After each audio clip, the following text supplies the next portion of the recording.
Hi hello ನಮಸ್ಕಾರ. ಸಿರಿ ಅಡುಗೆಗೆ ಸ್ವಾಗತ. ಇವತ್ತು ನಾ ಬೆಂಡೆಕಾಯಿ ಪಲ್ಯ ಮಾಡ್ಲತ್ತಿದ್ದೆ ನೋಡ್ರಿ. ಸಣ್ಣದಾಗಿ ಕಟ್ ಮಾಡಿ ಇಟ್ಕೊಂಡಿನಿ.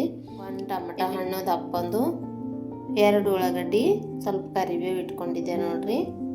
ಇವು ಬೆಂಡೆಕಾಯಿ ಕಟ್ ಮಾಡಿ ಸಣ್ಣದಾಗಿ ಕಟ್ ಮಾಡಿ ಇಟ್ಕೊಂಡಿದ್ನಲ್ಲ ರೀ, ಇವು ಫ್ರೈ ಮಾಡ್ತೀರಿ.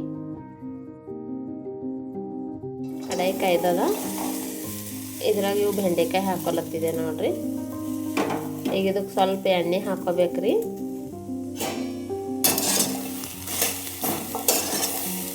ನೋಡ್ರಿ ಇವಾಗ ಸ್ವಲ್ಪ ಫ್ರೈ ಆಗ್ಲಕ್ಕ ಸ್ಟಾರ್ಟ್ ಆಗ್ಯಾವ.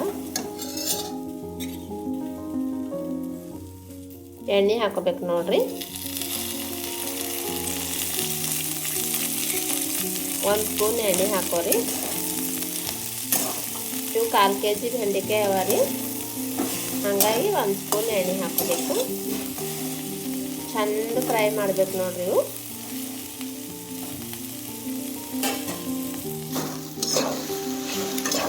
ನೋಡ್ರಿ ಸ್ವಲ್ಪ ಫ್ರೈ ಆಗ್ಯಾವ ನೋಡ್ರಿ. ಇನ್ನೊಂದು ಸ್ವಲ್ಪ ಫ್ರೈ ಮಾಡ್ಕೋಬೇಕು. ಚಂದ ಫ್ರೈ ಮಾಡಿಲ್ಲ ಅಂದ್ರೆ ಇದು ಜೆಲ್ ಟೈಪ್ ಇರ್ತದಲ್ಲ ರೀ, ಇದು ಹಾಗೆ ಇರ್ತದ. ಹಾಗಾಗಿ ಸ್ವಲ್ಪ ಫ್ರೈ ಮಾಡ್ಕೊಂಡ್ರೆ ಇದು ಕಮ್ಮಿ ಆಯ್ತದ.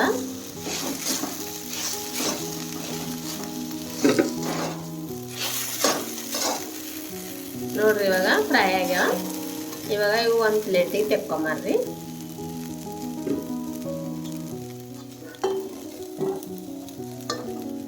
ಇವಾಗ ಬೆಂಡೆಕಾಯಿ ಹುರ್ಕೊಂಡಿದ್ದಲ್ಲ ರೀ, ಅದೇ ಕಡೆದಾಗ ಮತ್ತೆ ಇದು ಪಲ್ಯ ಮಾಡ್ತೇವೆ ನೋಡ್ರಿ. ಬೆಂಡೆಕಾಯ್ದು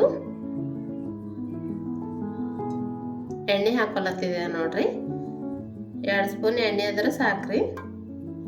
1/4 kg ಬೆಂಡೆಕಾಯಿಗೆ 2 ಸ್ಪೂನ್ ಎಣ್ಣೆ ಸಾಕ್ರಿ.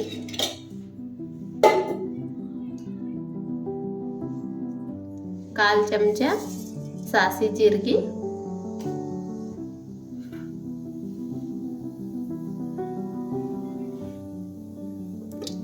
1 ಬಟ್ಟಲು ಉಳ್ಳಾಗಡ್ಡಿ ಹಾಕೋಬೇಕ್ರಿ.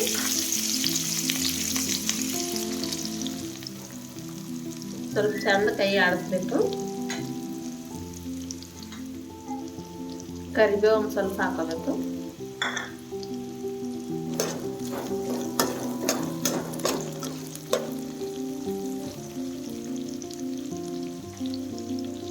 ಸುಮ್ಮನೆ ಸ್ವಲ್ಪ ಟ್ರಾನ್ಸ್ಪರೆಂಟ್ ಕಲರ್ ಆದ್ರೆ ಸಾಕ್ರಿ. ಉಳ್ಳಾಗಡ್ಡಿ ಸ್ವಲ್ಪ ಟ್ರಾನ್ಸ್ಪರೆಂಟ್ ಕಲರ್ ಆದ್ರೆ ಸಾಕು ನೋಡ್ರಿ. ಜಿಂಜರ್ ಗಾರ್ಲಿಕ್ ಪೇಸ್ಟು 1 ಸ್ಪೂನು, ಅಲ್ಲ ಬೆಳಗಡೆ ಪೇಸ್ಟ್ 1 ಸ್ಪೂನು,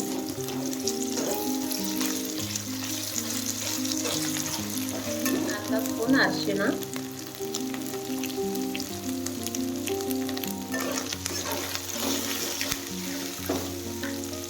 ಇವಾಗ 1 ಟೊಮೆಟೊ ಹಣ್ಣು ಕಟ್ ಮಾಡಿ ಇಟ್ಕೊಂಡಿದ್ದು ನೋಡ್ರಿ, ಅದು ಹಾಕೋಬೇಕು.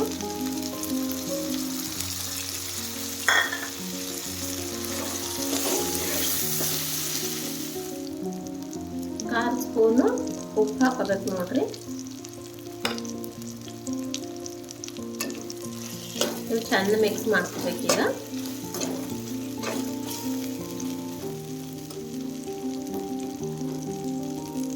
ಇವಾಗ ಸ್ವಲ್ಪ ಮುಚ್ಚಿಟ್ಕೋಬೇಕು. ಟೊಮೆಟೊ ಹಣ್ಣೆಲ್ಲ ಮೆತ್ತಗಾಯ್ತವ ನೋಡ್ರಿ. ಇವಾಗ ಟೊಮೆಟೊ ಹಣ್ಣು ಸ್ವಲ್ಪ ಮೆತ್ತಗಾಗ್ಯಾವ. 1/4 ಸ್ಪೂನು ಒಣಗಿನ ಮೆಣಸಿನ್ಕಾಯಿ ಖಾರ ಹಾಕೋತೆ ನೋಡ್ರಿ.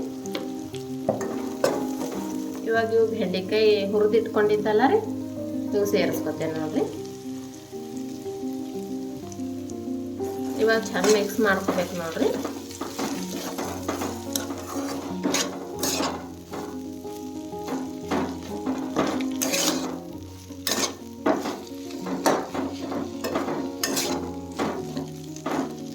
ಇದು ರೊಟ್ಟಿ ಚಪಾತಿ ಅನ್ನಕ್ಕೆಲ್ಲ ಒಳ್ಳೆ ಕಾಂಬಿನೇಷನು.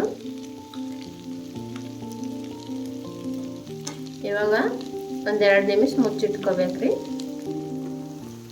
ನೋಡ್ರಿ ಇವಾಗ ಬೆಂಡೆಕಾಯಿ ಎಲ್ಲ ಚಂದ ಫ್ರೈ ಆಗ್ಯದ ನೋಡ್ರಿ. ಆಲ್ರೆಡಿ ಅವಾಗೆ ಹುರಿದಿಟ್ಕೊಂಡಿದ್ವಲ್ಲ ರೀ, ಹಾಗಾಗಿ ಜಲ್ದಿನೇ ಮೆತ್ತಗಾಯ್ತವ.